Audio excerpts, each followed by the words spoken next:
Hello, travelers. Welcome to Life Between Flights, the podcast about the travel industry, small business, and all of life's interruptions. I am your host, Cecily North Rudo, owner of Traveling North and certified travel advisor. And I just wanted to start today by talking about, for all of us that, well, for any of us that had a childhood. So my daughter, they are learning about different areas of the world. They're learning about geography this week, and apparently her new big worry is mummies. They're learning about the pyramids, and so she's very, very worried about mummies. And I'm like, but we like the mummies. Like, remember, like Bert and Ernie when they meet the mummies, and Phineas and Ferb, like they create a mummy. Like there's a lot of good portrayals of mummies out there in the world for her age. And she's just like, yeah, I just don't really like. I'm really scared of mummies. It just reminded me about like. And I've talked about this with friends, and I've seen memes online and things, but it's like, remember when, especially kids in the 80s, like we really thought quicksand was going to be a much bigger problem than it is in our adult life. Same thing with the Bermuda Triangle. I mean, I haven't heard about the Bermuda Triangle in a really, really long time, unless I'm watching old episodes of Unsolved Mysteries. So it's just one of those, I don't know, funny times in her life where she likes mummies in a musical sense, but when they're talking about them as actual objects, she definitely is frightened of them. But I'm trying to assure her that, really mummies are not going to be a big part of your life unless you go into like anthropology or decide to travel to Egypt or some of the other places. Like, we have seen them in museums, and they didn't used to bother her, but apparently they bother her now. So just a reminder that sometimes things can be scary, but really it is not. When you face it, or when you get older, or as you get more experience, you realize that thing that's been holding you back, or that thing that you're scared of, is really a non-issue. So with that, I am so excited for my episode today. I speak with Charlie Sells from Clarity Over Everything. We really could have kept talking. The hour was up very, very quickly, and he's just an absolute joy to talk to. And I even say this in the interview, I really appreciate his company name, just from the archive side of me, and also knowing that a lot of us business owners, we tend to take on every aspect of business. That's everything from bookkeeping to marketing to hiring to firing, all the legal issues, creating contracts, deliverables, setting goals. All of those things are up to you as an owner. And to have someone to kind of help you wade through all the distractions and really help you focus on your brand and your marketing. And anytime that you can find someone like that in your life is an absolute necessity for a lot of us, especially if we've been kind of bogged down with too many ideas or things that aren't working, or not tracking the success of what you're doing. There's lots of things out there, and just to have another set of eyes or a third party to look at what you're doing, to tell you and kind of help either ask the questions or help guide you in some way, I think is truly beneficial. So I really hope you enjoy this interview with Charlie Sells of Clarity Over Everything. So I want to welcome Charlie to the podcast. I'm so excited to have you and to talk about all of the magical things that you do. So welcome. Thank you. Thank you for having me. It's going to be a good day. We're going to have a great conversation. So I know that you have done a lot of things in your life, but let's start at the beginning to what actually led you to starting your own business. Oh man, I didn't want to start a business. I'll just be honest. This just kind of happened.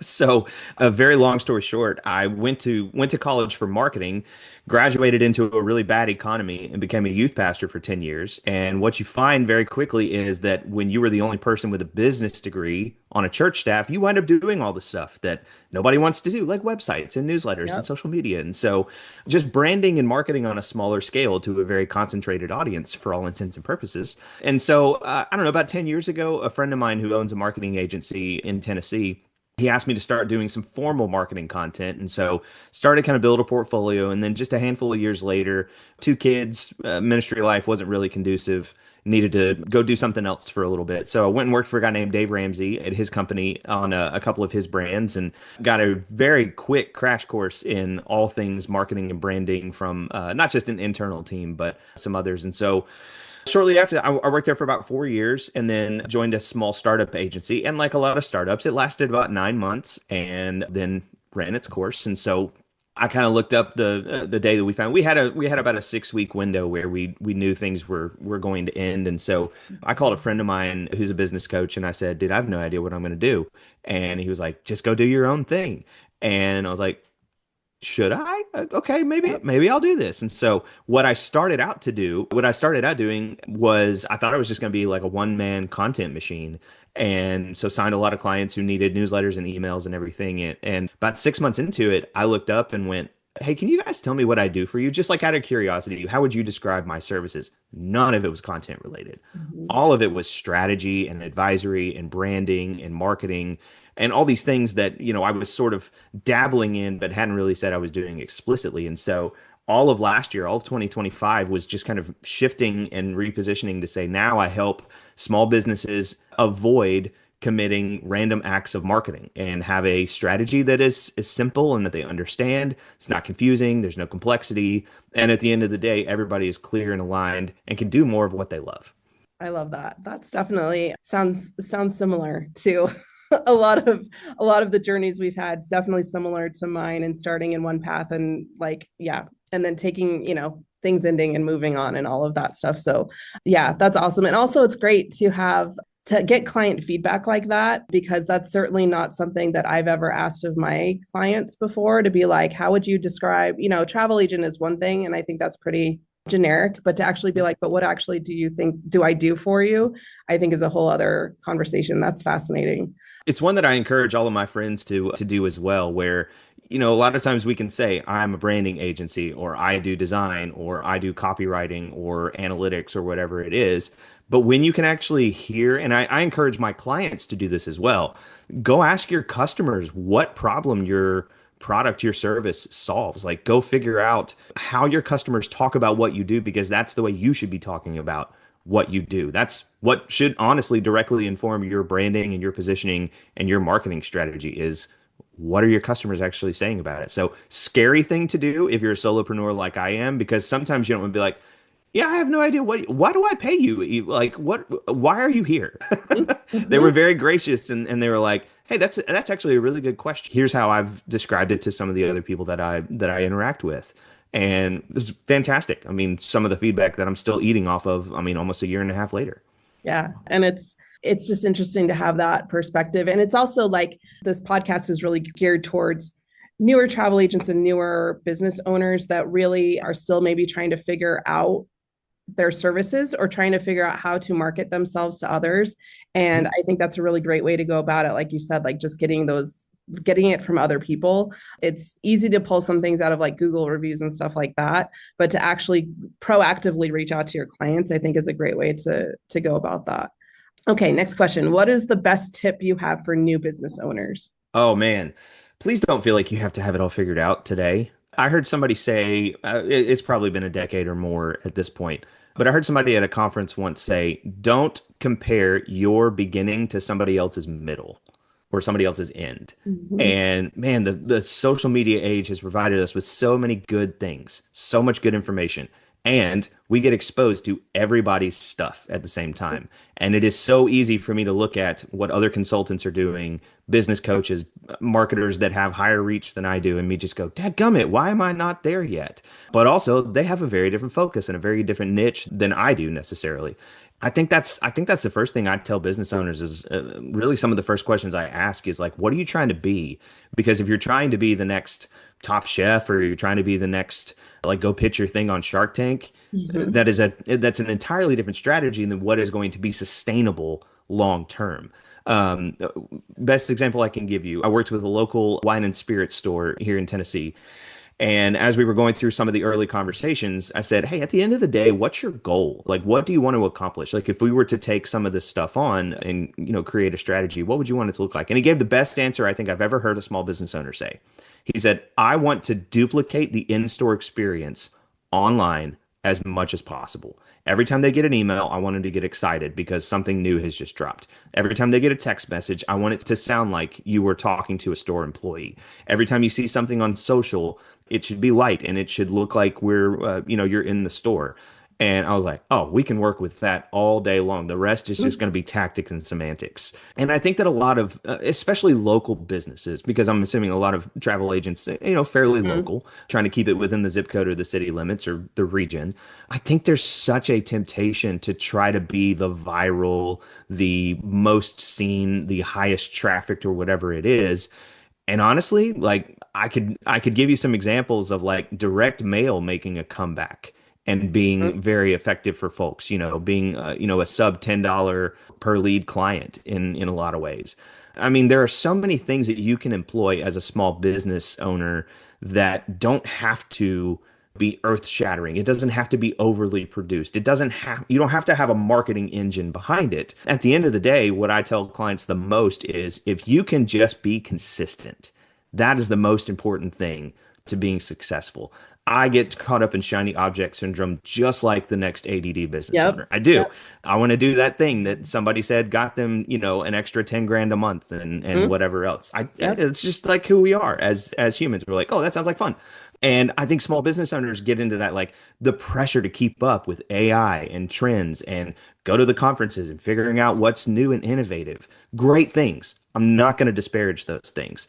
But you, as a business owner, have to filter that and go, is this right for my business? Mhm. Is this something that I can actually invest in or take on? And it's still going to allow me to do what I love, which for your audience at the end of the day is send people on fantastic vacations that they're going to remember for the rest of their life. Oh, and by the way, all they had to do was ask you to handle it for them. Yep. Yeah.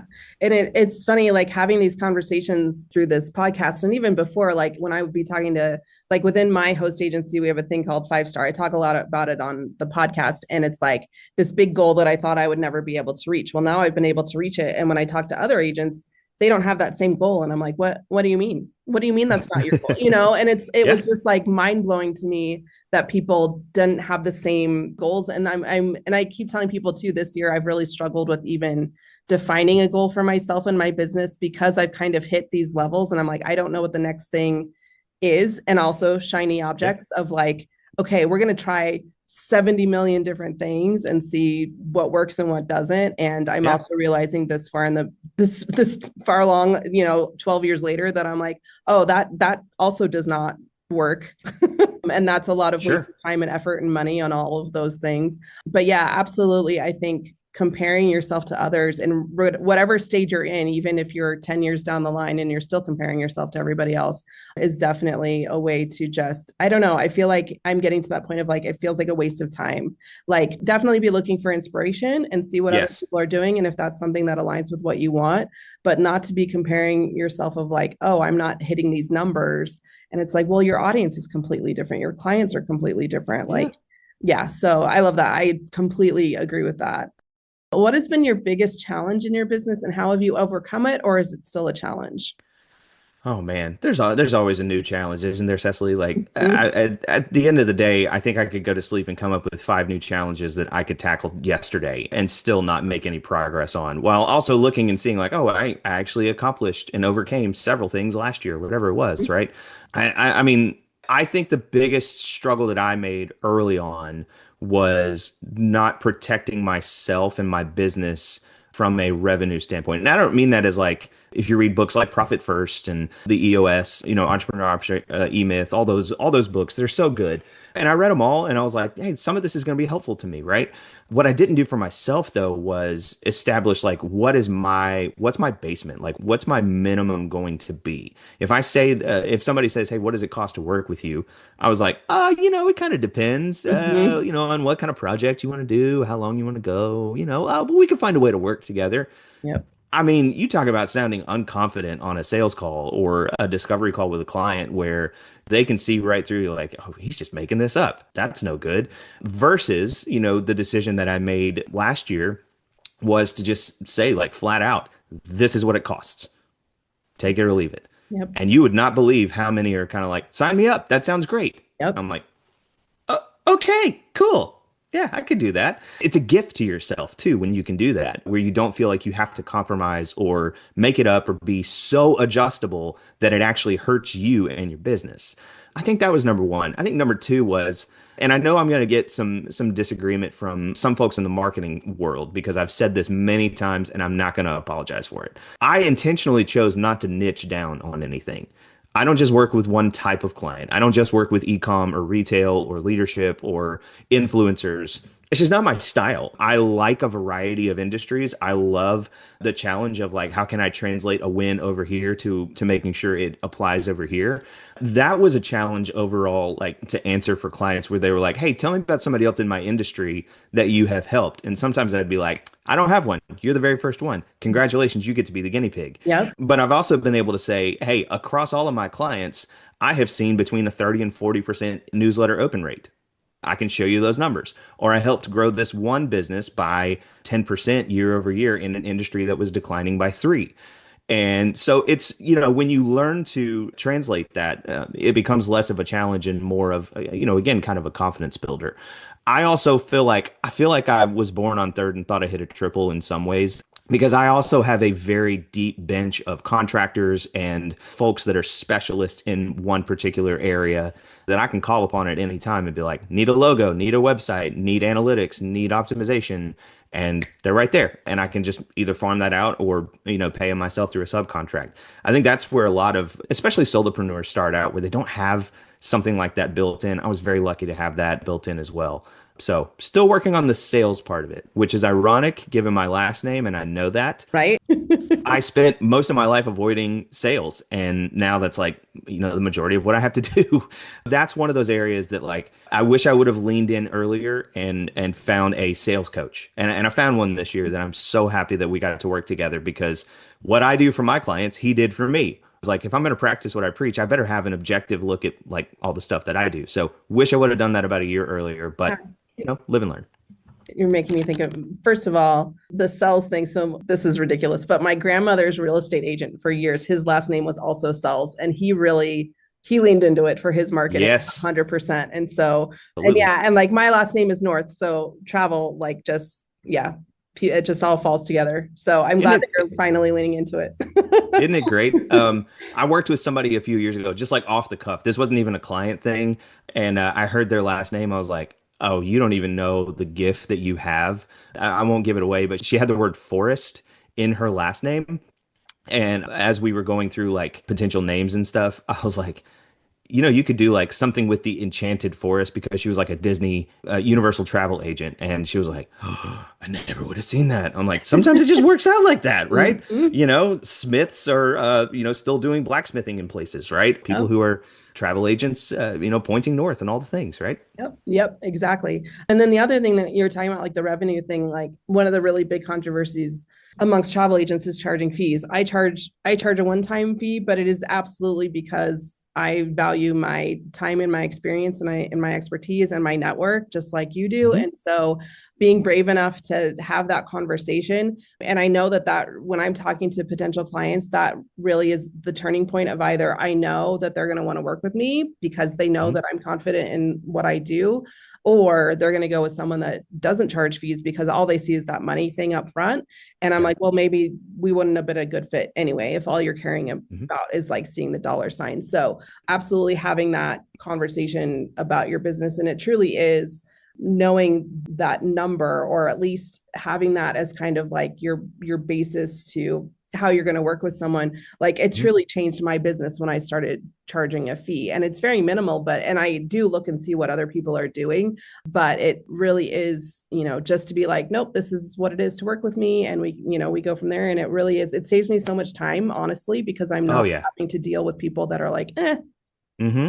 Yeah, and I mean, in my industry in particular, there's sort of the dual, like, do I charge hourly or do I charge for a bank of hours versus do I just have a flat monthly retainer and you use it or you don't, and I don't track hours and all of that. And I've really latched onto the latter model because that gives me the freedom to then work with the business owner and say, at the beginning of each month, we're going to sit down and we're going to talk about the priorities and we're going to set whatever the deliverables are. And it gives you the freedom to say, oh, yeah, we're in a good place where social media is concerned. Now let's tackle some website updates, or now let's think through an email marketing strategy.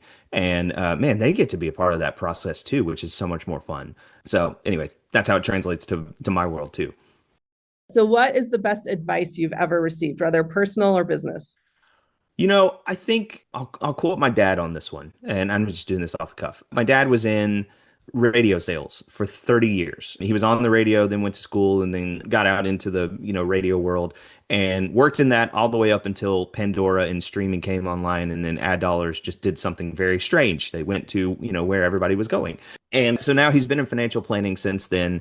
And I remember talking to him very early on, just, like, how do you have success in business? I mean, I might have been like 13 or 14 years old and kind of trying to feel out who you want to be in the world, what you want to do, all of that. I kind of knew that he was in sales and thought that might be a path I wanted to go down. Nope, too creative for sales. That's my opinion. But I remember saying, like, how do you go find business? How do you hire employees? Like, how do you network correctly? Like, all of that. And the thing that he continued to say was, I'm always willing to have a conversation.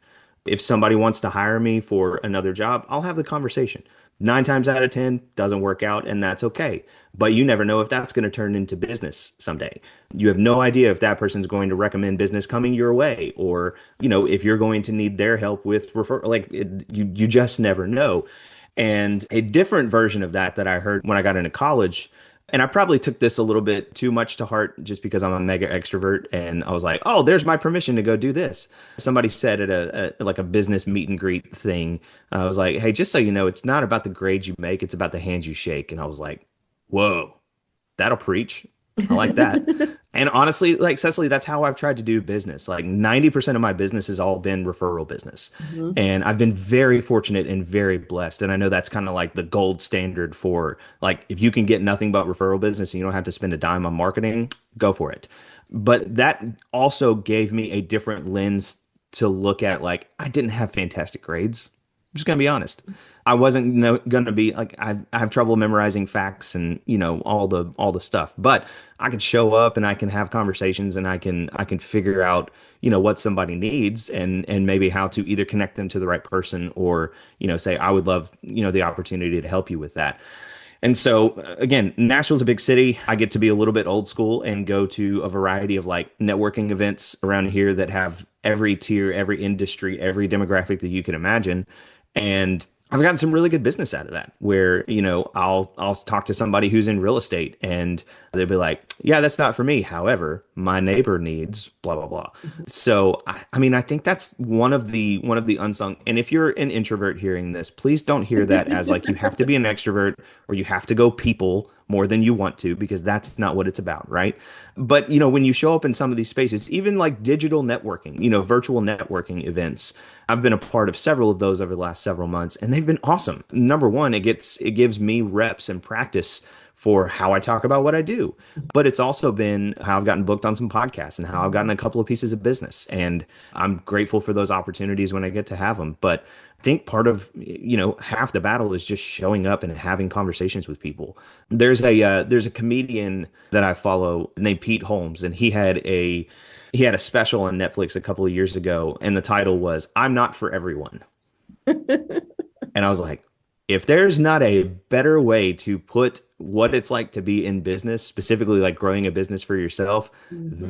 that's got to be one of those veins that we have to tap into, realizing that sometimes when you show up to places, you realize, "Ooh, this is not for me and I am not for them." And that's okay. But you'll never know that if you don't actually show up. You'll never know that if you don't have at least entertain or have the conversation in the first place. Part of it, like you said, is just it's just trial and error. Or, I like to put a positive spin on it and just say it's more like test and learn. Test a bunch of stuff. Do low risk tests. Do low threshold things that you can then point to and go, "Yeah, we liked that." That's a thing that we could capitalize on. When I work with clients, especially, one of the very first things I tell them is, we are not going to stop doing anything that works. Mhm. We're going to continue doing everything that is already working for you. And then we will have either a phased approach or a concerted effort around maybe one or two other initiatives. I'm not going to throw the traditional, like, consulting playbook at you and say, "Here's everything you need to do. Bye." That's disingenuous to somebody who's still trying to do what they love to do while also trying to get this marketing engine thing off the ground. So, Yeah. yeah, it's just first thing that came to mind. And also when you're talking about my other thought came back to me, it was that whole niche thing. Because for me, for years it's like, find your niche, find your niche, find your niche. And I've always been anti-niche until like this past 2 years or so, but really because I started with Disney and Universal. That's how I started my business because that's what I Sure. love.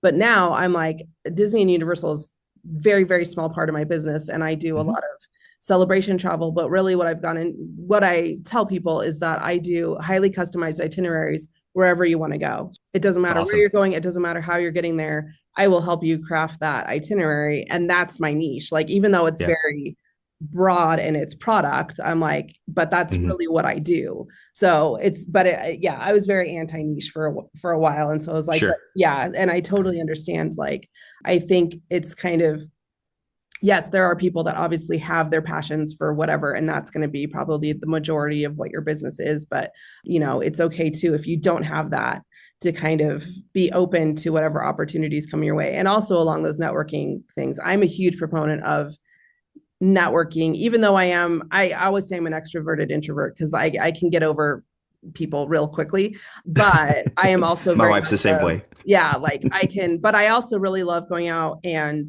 talking to people. And if I can be in a room where I know like people from my networking groups, if it's a bigger event where we're not the only ones there, I know I'm going to meet a couple people just through connections of Hmm. other people. And so that makes Yep. me feel a little bit more at ease, and I'll stay longer because I still Sure. got people that I know Oh yeah, there to back me absolutely. up. And yeah, the whole digital network or online networking, the virtual networking, all of that stuff.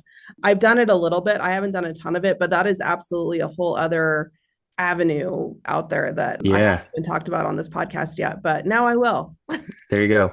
I'll tell you one quick story from one of the networking events I went to recently. There's one particular gentleman, and I'll happily connect you with him afterwards because I think you would love his network. He pulls together people from all kinds of different places. Yeah, there's marketers and social media people and all of that, but man, there was one guy I met, and he threw a line out there that at first glance everybody was kind of like, "Hold on, you got to pause there and you got to tell that story right now. I don't care if it's a 60-second pitch. I want to hear more about that."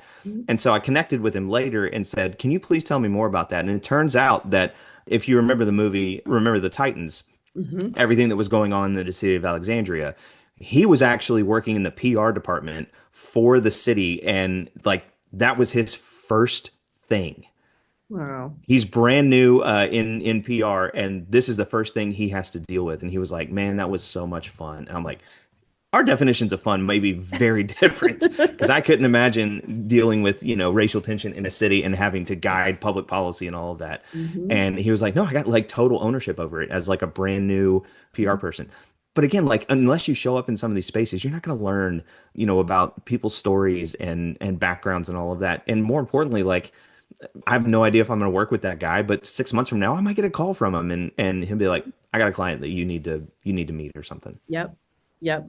I tell the story a lot. I have a client that I have known for years. It took 7 years before she finally booked a trip with me. So, it could happen. You just never know. And it's also, I mean, absolutely just having that network. And why, I mean, the really fun part about doing this podcast is talking to so many people, and obviously just talking to business owners in general, because we have all of these crazy backgrounds of how we got into what we're doing.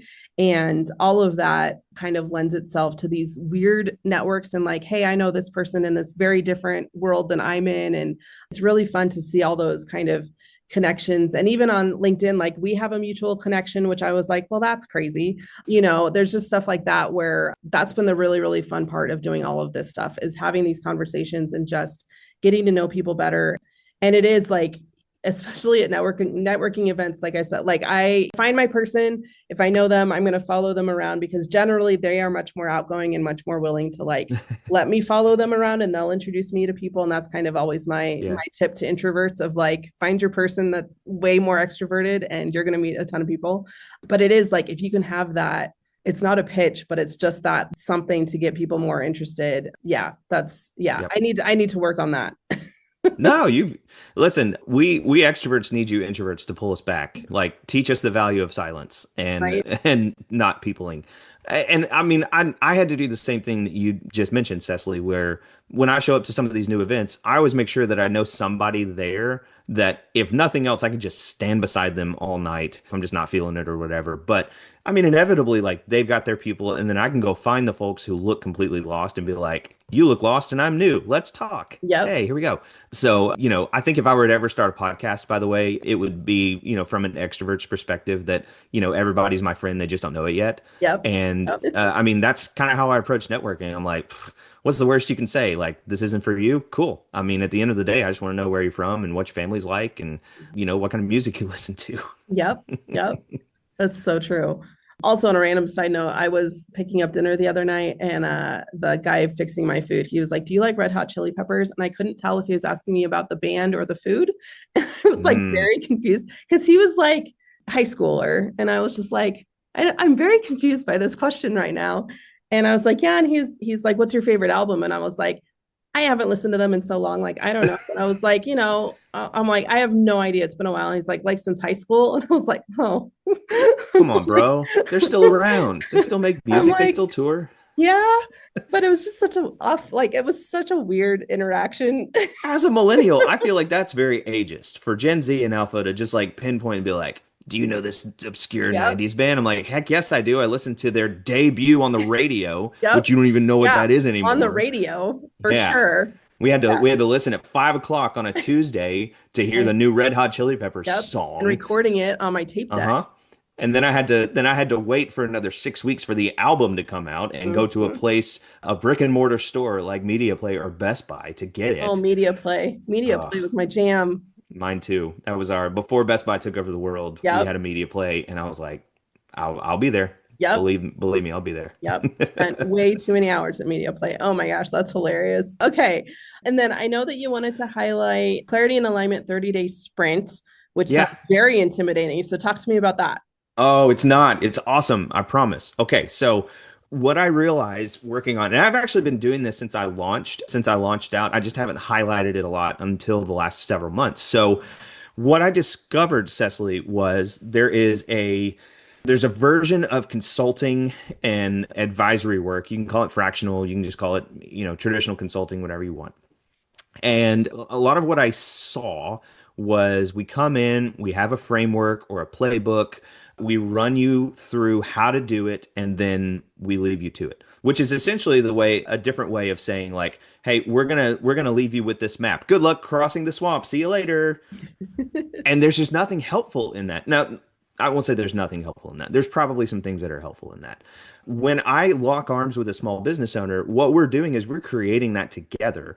And I wanted to find a way to shrink the timeline to where it doesn't feel like you have to do a 90 day or a 6 month engagement to see results. And so about midway through last year, I started to work on what does a framework for this thing look like and, what's the value and all of that. And I said, I think I can do this in 30 days and I can. That's the beautiful part. So more often than not, and you've heard me say this a couple of times already, small business owners just wind up committing random acts of marketing. And they have this big mess of tactics that they have tried and maybe continue to try or haven't stopped or cleaned up or evaluated or whatever. But more often than not, it's really hard to read the label when you're inside the jar. And for small business owners, like, you just want to do more of what you are good at. You don't want to waste time thinking about marketing tactics or do I have a strategy? What is a strategy and all of that. And so what I do in this 30-day sprint is I start with an audit. I look at everything that you've got, emails, websites, social media, etc. And what I'm doing is I'm looking at the data side of it. What kind of traffic are you driving? What's the bounce rate, times on pages, conversions, et cetera, if it's available. If it's not, that's okay. You don't have to have that kind of stuff.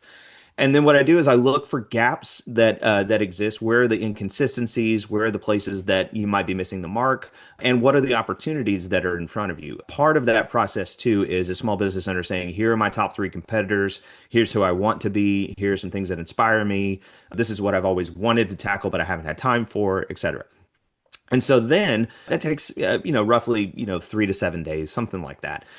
And then after that, either virtually, I prefer to do it in person. We'll travel if that's, Cecily's probably going to help hook me up with some flights Yep. here, where all that's concerned. But I will get in a room with this business owner or a team. It's not just small businesses. This works for big teams as well. But for about a half a day or a full day, we throw everything up on the wall. We come up with all kinds of ideas. There's different models that I plug in for that. So if it's an established business, sometimes it's like what's working now and what do we need to clean up. For newer businesses, sometimes it's just like how do we prioritize and what do we need to focus on. And so after we do that, about a week later, I will deliver a 90-day priority list. These are the things that you have to do in the next 90 days. And to my earlier point, these are the things you should continue to do because they're working. And these are the other things that we either need to stop doing or pull over and build. And then there's also a 12-month roadmap to say, like, if you were to have a marketing strategy for the next 12 months, here is the phased approach to get you from where you are today to where you want to be. Some of that is super abstract, and I'm aware of that. Some of it is like, how do we want this to look, sound, and feel?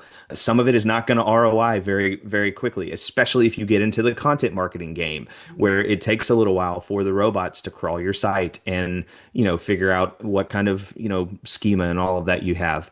And so from there, I can either stay on and help advise. And the great part, by the way, about that roadmap is you can keep that for an internal team and say, here's what we're doing. And everybody can, the byproduct of all this is you want everybody to be clear and aligned on what they're supposed to do and how it ties back to overall goals. Or you can take that and give it to an agency and say, here's exactly what we want to do over the next 12 months. And, how can you help us accomplish this? So sometimes I stay on in an advisory role after that to just help think objectively and keep everything on track. I describe it as like trying to be the Alfred to your Batman, just asking better questions and making sure that there's a filter through which you can make those decisions.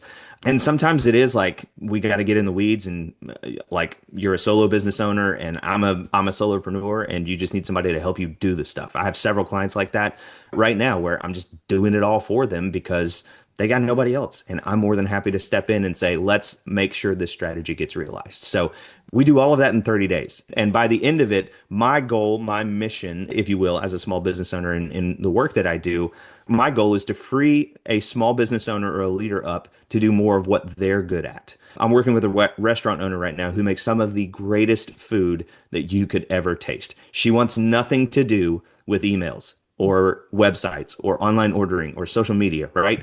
That's why she works with me, because I am able to free her up to go cook more and do catering and, talk to retirement communities that want to do take and go lunches and all of the things, right? So that's what that whole process is about. And man, it's really fun to watch. It never fails, Cecily. And I know that you've had this experience in, travel agency work, right? There's always this moment in this brainstorming on steroids that happens where the dam just kind of breaks and everybody goes, oh, wait a second. What if we, oh, I didn't know it's beautiful to watch it happen because I'm not forcing it. It's just a byproduct of putting yourself in an objective seat for half a second and then going, huh, I think there might be something to that. How can we make that happen? What are the dependencies? How quickly could that be realized? Mm-hmm. It's a lot of fun. I sat with a potential business owner not too long ago, and in this meeting, we were able to name the business, and her face just lit up. She was like, I love that. And it literally just takes an objective, collaborative partner a lot of times. Again, like I didn't know I needed that for my own sales stuff. And I'm now trying to practice what I preach in the midst of all of that. I think every small business owner should have a business coach, a consultant, just somebody to come in at once a year or whatever it is, look at all of your stuff and just go, have you thought about, did you recognize like there's momentum here? Could we lean into that? Whatever it is for your business, got to do that. Yeah, that's awesome. I like as you were talking and I was like, well, and also so for my own just personal, because I know a lot of people probably struggle with this, but like I'd have print marketing going. I have digital, like print magazine marketing going. I've got digital magazine marketing going. I've got my social media. I've got my website. I do my own newsletter. And then like our consortium does marketing like that our suppliers are paying for that goes out to clients. With all of that going on, do you, as if I were a client to come to you and be like, hey, I have these 70 million things happening, how do you kind of prioritize that? And how do you even know if stuff is working or not when it's like a print thing or something like that? Because I will ask clients like, how did you find me?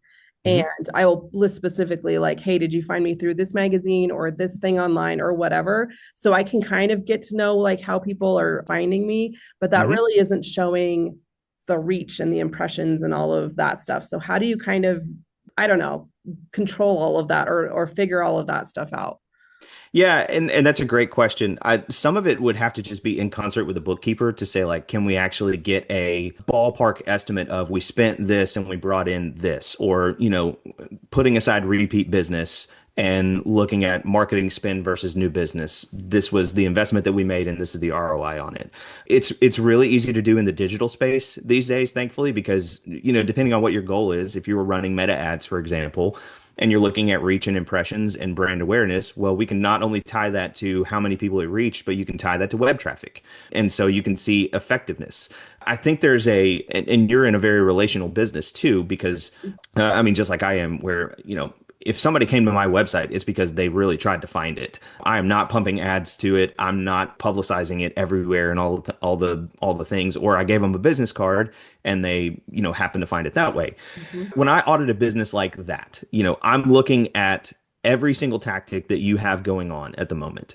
I'm not only looking for things like you mentioned total spend and effectiveness and conversion and that sort of stuff, but I'm also looking for consistency is my big thing.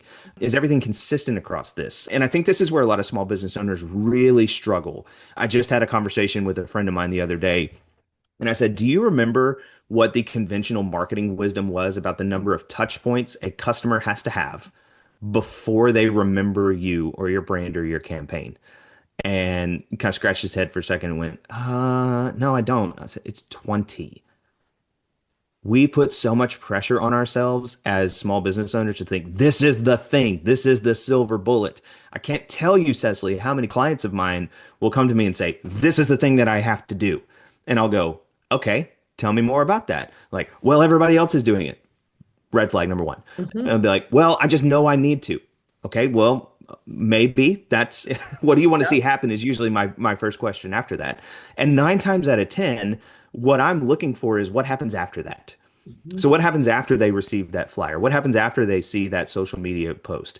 If it's not consistent from that thing to your website or from that asset to calling you on the phone, now we have a big positioning disconnect because we, again, are just committing random acts of marketing. So I'm looking at that entire ecosystem, that entire scope of what you have going on. And so we can start to look at, okay, with a direct mailer, we know it's getting in people's hands. That's probably a good thing to continue, but maybe not the sole focus. Mhm. Could we try some geofenced ads? Meaning, can we target a zip code and put like boost a social media post and say, "Here's our promotion for the fall." I try to be as objective as possible, and that's where I'm most effective. Like I've got clients that I've been with for years, and staying objective at that point is really hard. But it's also nice because I'm doing other work where I can say, "Hey, other clients are doing this kind of stuff. Would you like to?" That's where I can be most effective, and especially on a first pass where one of the things I encourage folks to do right out the gate is just to get curious again.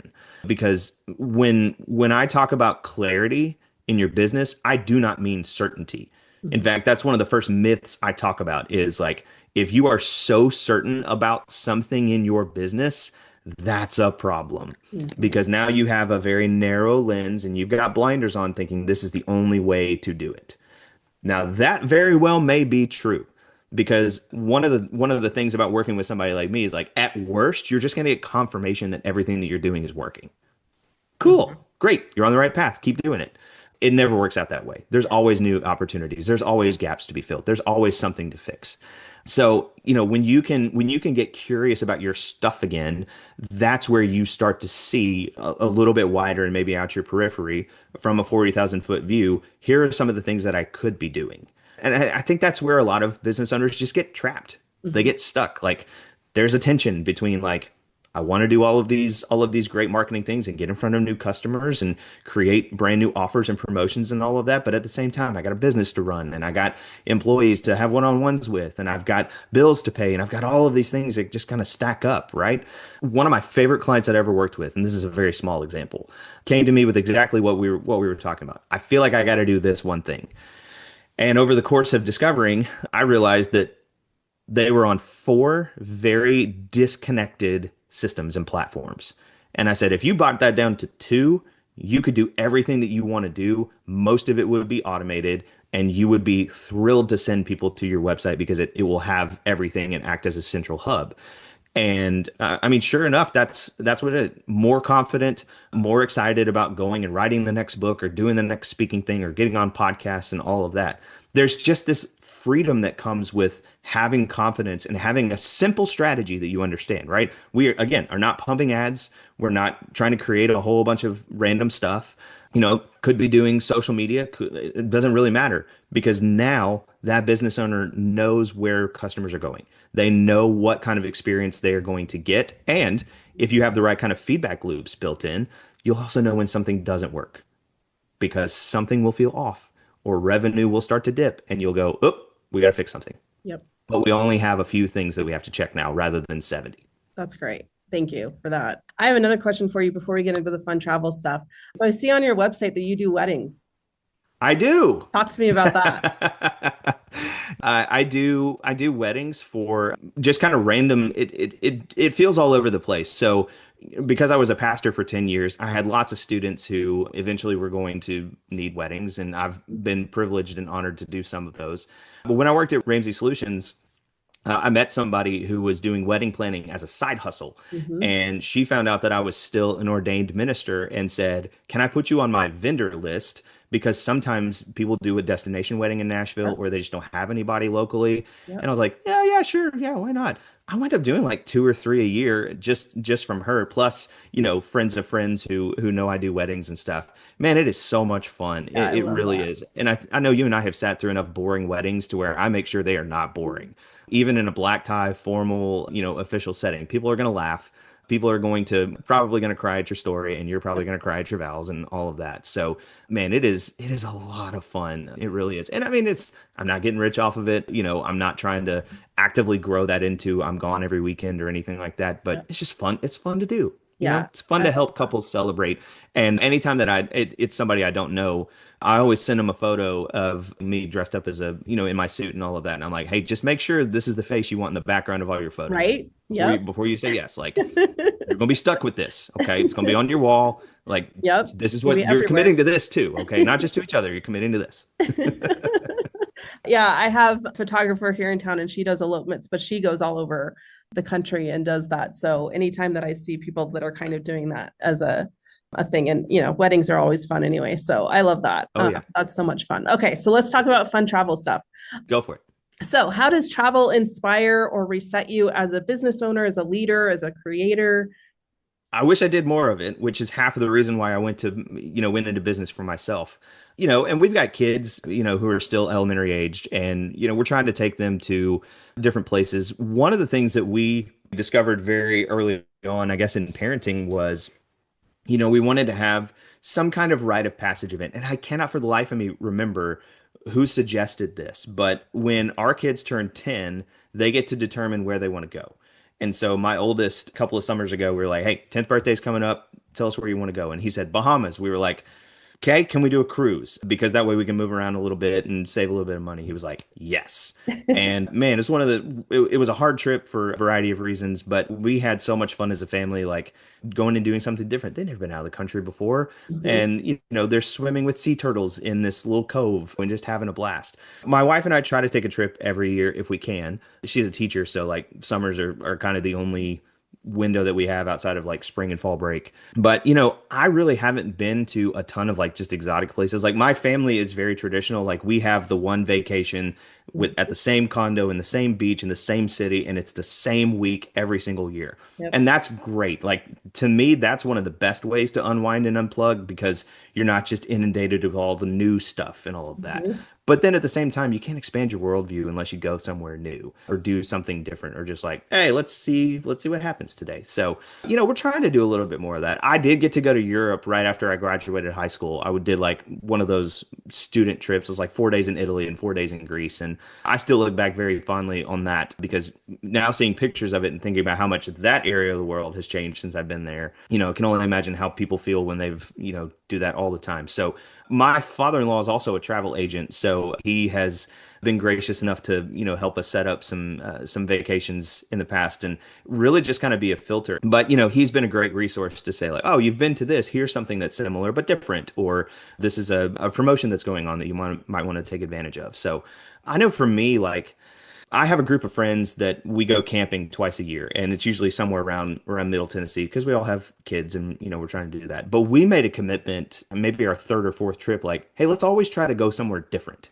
We don't always have to go to the same campsite with the same trees and the same water or anything like that. And we've been pretty true to that, believe it or not, where there's just a lot of different places that we could go, and we haven't repeated so far. But that also allows us to get out of our comfort zones a little bit and have a different scenery, different weather, different people around us. Sometimes there's people around us, sometimes it's just totally secluded. So, but that's always a good reminder that like you can go for 48 hours and it doesn't have to be a 6 hour plane ride away. It Mhm. could just be in your own backyard too. Yep.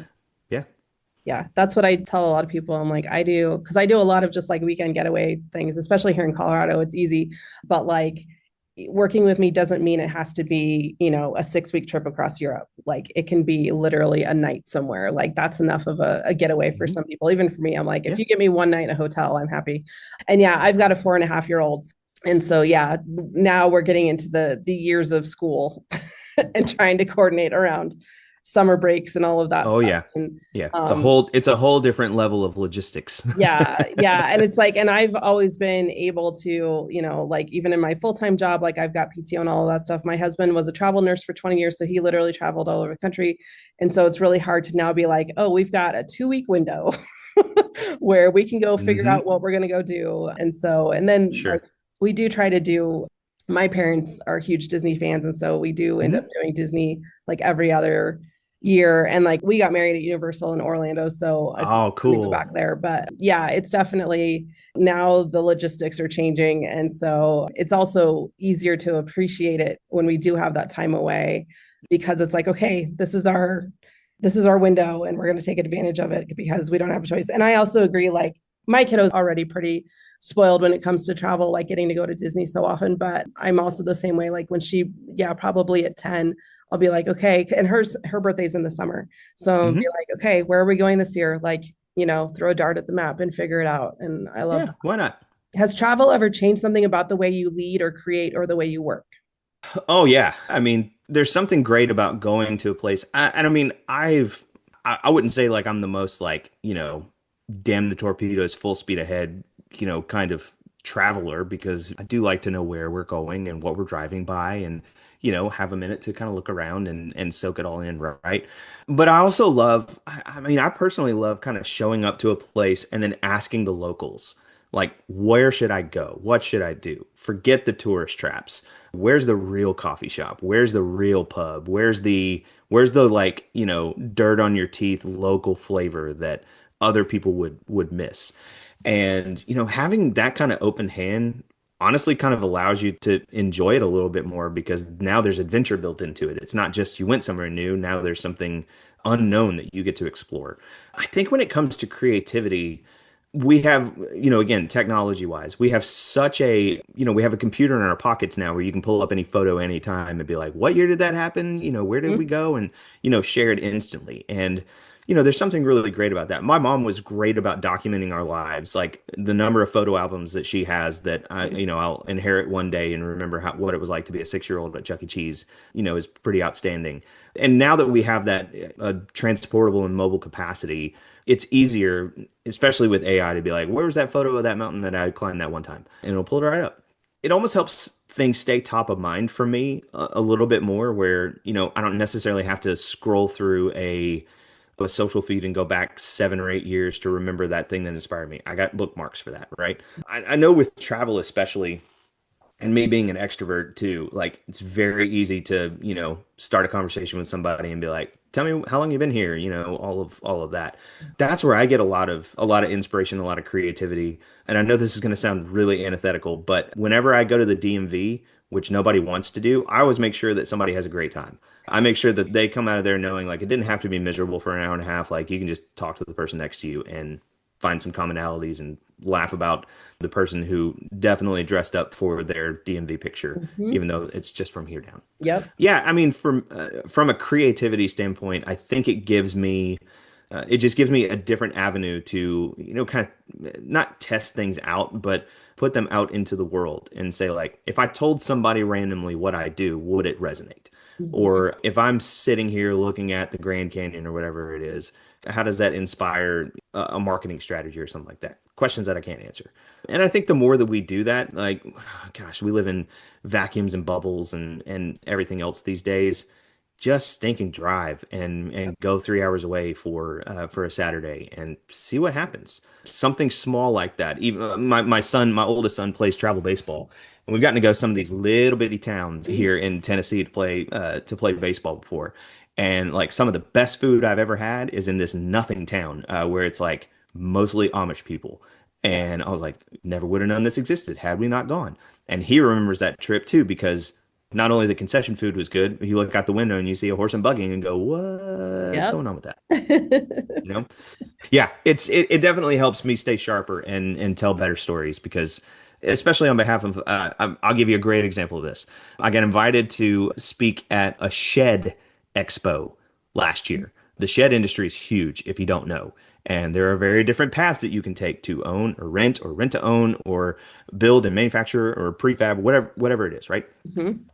Very large Amish community. Mhm. And by that standard, like they put up some really good stuff. But I'm standing in a room where, I am the minority for a lot of what I do, and I'm having to figure out how I'm translating marketing speak into, somebody who may not have technology and may only have word of mouth or a billboard or something like that.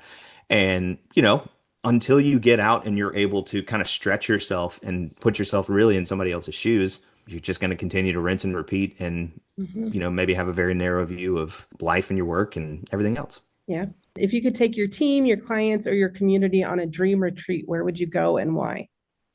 I'm not pandering. I promise I'm not pandering. Colorado, for real. Yeah. Doesn't matter the season. If it's for skiing, great, we'll go skiing. If it's just to do some backpacking, great. If it's just to get a cabin for the weekend, great.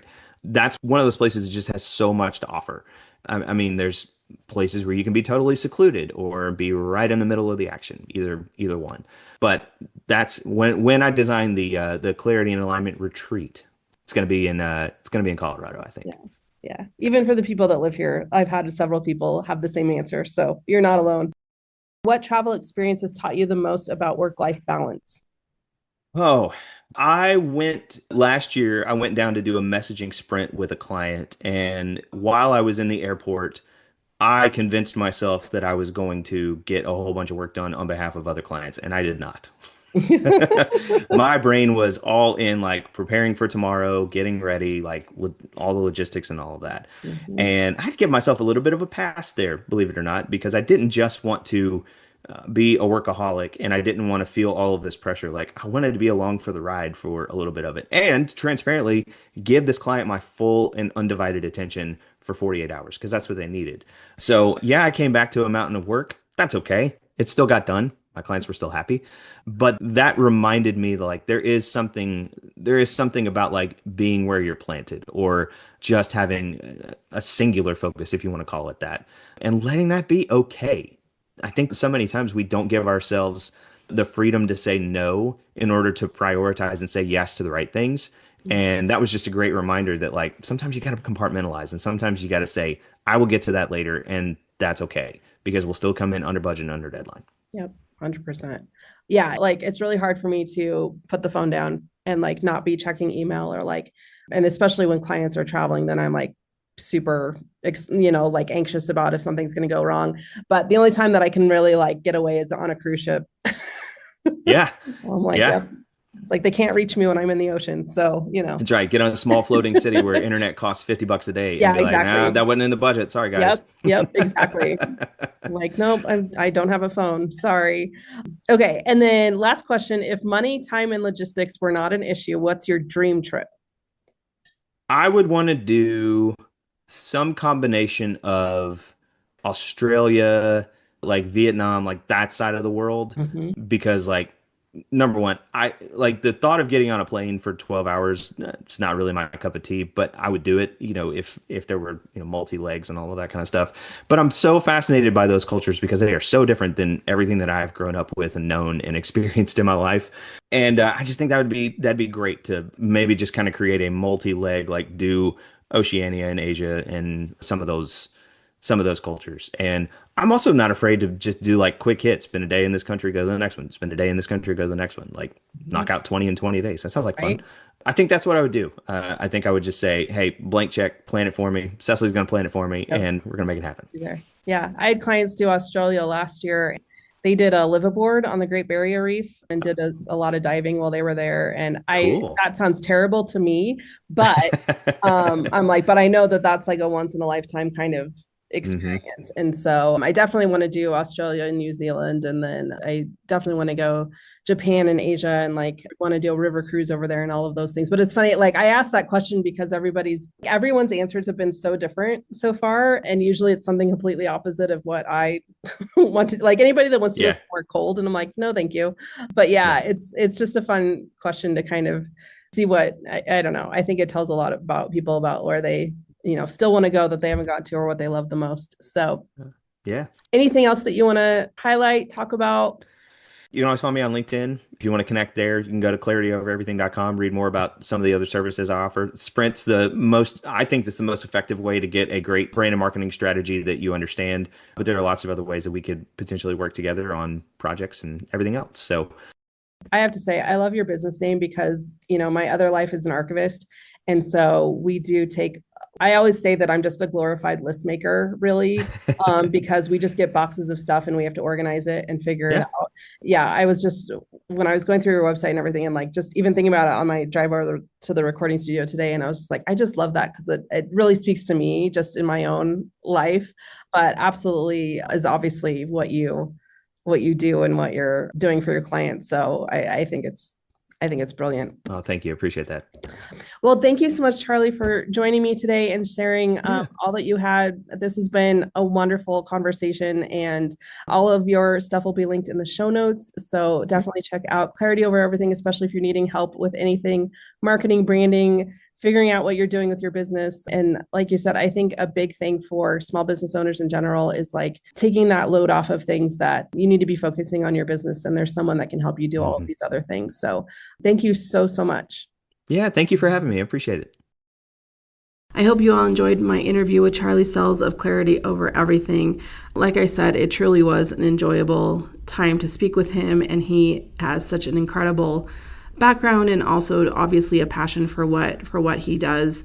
It was just so much fun to talk to him, and so I really highly recommend that you check out his information online. His website is clarityovereverything.com.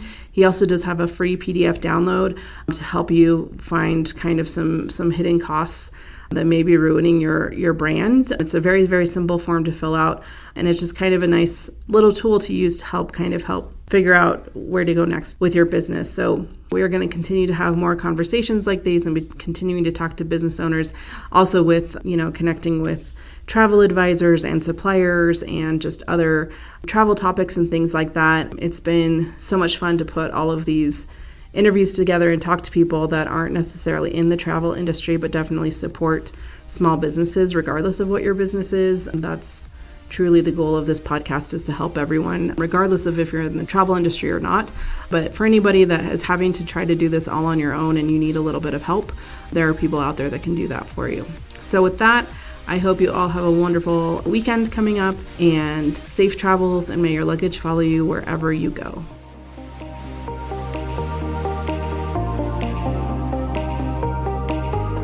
Today's episode of Life Between Flights was sponsored by me, Traveling North, produced by me and edited by Nomad Creations. Please check out the show notes for referral links, discount codes, and more resources that I've talked about in this episode. You can also follow along on our social media on Facebook and Instagram at Life Between Flights Pod. If you want help planning your next adventure, you can always check me out at travelingnorthagency.com. If you have any questions, ideas, or would like to sponsor this podcast, you can email us at lifebetweenflightspod@gmail.com.